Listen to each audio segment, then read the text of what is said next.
Y'a tout le monde, c'est Antosama comme d'habitude. Je suis récemment tombé sur une vidéo de l'émission Tellement Vrai, diffusée sur Chéri25, où il présente un jeune homme fan des mangas. Le seul problème, c'est qu'on voit que tout est monté, scénarisé, et ils le font passer pour une caricature. Ils nous font passer, nous, la communauté des fans de manga, pour des losers, pour des mecs qui n'ont pas de vie, des no-life. Bref, à mon tour, à notre tour, et je parle au nom de tout le monde, de se moquer d'eux. Générique.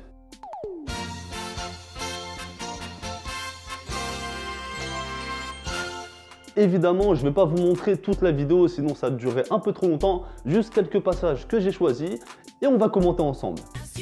Moshi Moshi, comment ça va? Bon, alors là déjà, quand tu dis Moshi Moshi, au moins dis-le avec classe ou avec humour. Là, ça se voit que c'est pas naturel, je suis désolé. Là, c'est Benjamin Tennyson de Ben 10.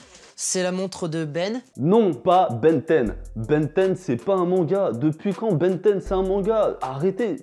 Oh, c'est trop. Pas Ben 10, non. Lors des conventions, je m'amusais à faire ça, à me dire ouais, je vais me transformer en un Mother. Mais qu'est-ce qui t'arrive? Personne ne réagit comme ça en convention. Mais je vais essayer de mettre des verres dessus pour que ça fasse vraiment des lunettes de vue. Tes lunettes, tu les as eues au McDonald's, tout le monde le sait. Vivien est déscolarisé depuis ses 17 ans et aujourd'hui il se retrouve sans travail et surtout sans argent. Bon, ok pour les passions, mais de là à pas travailler, ni aller à l'école, faut arrêter. Là, c'est clairement un mec qui est capable d'oublier son bébé sur le toit de la voiture. Sans argent, vous dites, c'est quoi ça? Mais l'adolescent n'a pas dit son dernier mot. Cet après-midi, il se rend dans une boutique de vêtements. Alors, soit la carte bleue, tu l'as piquée à tes parents, et ça, c'est dégueulasse. Ou soit, encore une fois, scénario merdique. Hein. Je me dis que je vais pas chercher du travail pendant H24 heures, donc Alors non, on dit 24 heures sur 24, 7 jours sur 7, mais personne ne dit H24 heures. Ou à la limite, tu dis H24, mais H24 heures, non. Dans cette séquence, regardez bien la tristesse mélangée au désarroi de son père. il a malheureusement encore retiré son livreur.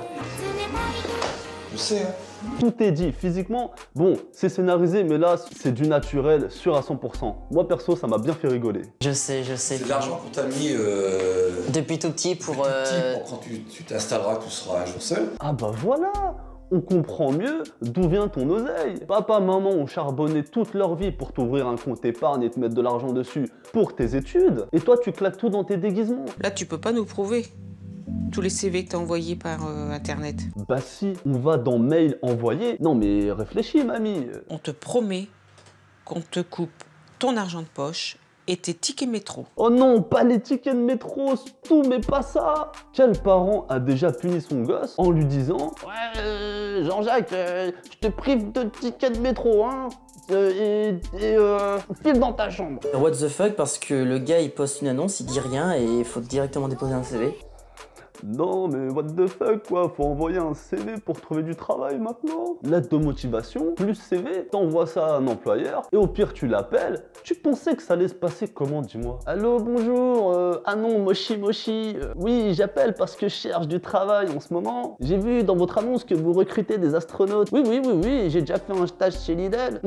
À demain, arigato gozaimasu. Soyez très attentifs au bruit qu'il va faire afin de manifester sa joie. Tu vois qu'il y avait quand même des annonces. Chérie, on va avoir un enfant. Nous sommes très heureux de vous annoncer que votre candidature a été retenue et que vous faites désormais partie de notre entreprise. C'est pas humain, je vous le dis tout de suite. Même les pandas, ils font pas ce genre de bruit. Qu'il faut continuer. Promis, sinon tu sais ce qui va t'arriver. Bah oui, plus de tickets de métro, on est au courant, Janine. Donc si t'arrives à rentrer dans ce milieu-là, tant mieux pour toi, vu que ça te plaît énormément. Sinon après, faut voir un peu plus loin d'autres horizons, quoi. Personnellement, hein, un mec qui vient me donner des conseils sur la vie, habillé en Son Goku, non. Reste à ta place, s'il te plaît. Déjà, ton cosplay, il pue la merde. À la limite, si tu veux m'apprendre à faire des kamehameha, y a pas de problème. Tu parles japonais? Très peu. Très peu? Ah, t'es pas modeste, toi, hein. À part arigato gozaimasu, itadakimasu, nani, ixo, oto-san, des trucs que t'as appris en regardant des mangas en japonais, tu ne peux pas te permettre de dire que tu parles très peu japonais. Ça se rapproche plus du non, je parle pas du tout japonais, c'est tout. Bah après c'est par passion, c'est comme salon du vin. Par exemple Didier va au salon du vin, il y a 3 tonnes de monde. Non mais c'est un exemple. C'est pas aussi pire. Didier, c'est un exemple. Qui appelle ses parents par leurs prénoms respectifs? Mais personne, on n'est pas au Moyen-Âge. Ai-je besoin de préciser que je ne me moque pas de ce jeune garçon, ni de ses parents, mais seulement du format de cette émission qui, encore une fois, fait passer les fans de manga pour des no-life, pour des mecs qui cherchent pas de boulot, qui sont au crochet de leurs parents, pire qu'une grosse caricature, et les gens qui sont extérieurs à cet univers nous associent directement à ce genre de personnage. Donc c'est normal que je les titille un petit peu. Si t'as aimé cette vidéo, mets un petit pouce bleu, sinon un pouce rouge, tu fais ce que tu veux comme d'habitude. Laisse-moi en commentaire ton avis sur la vidéo. Si t'es pas abonné, abonne-toi. Et surtout partage avec tes parents pour leur montrer que finalement, eh bien, avec un enfant comme toi, ils s'en sortent plutôt bien et ils vont relativiser.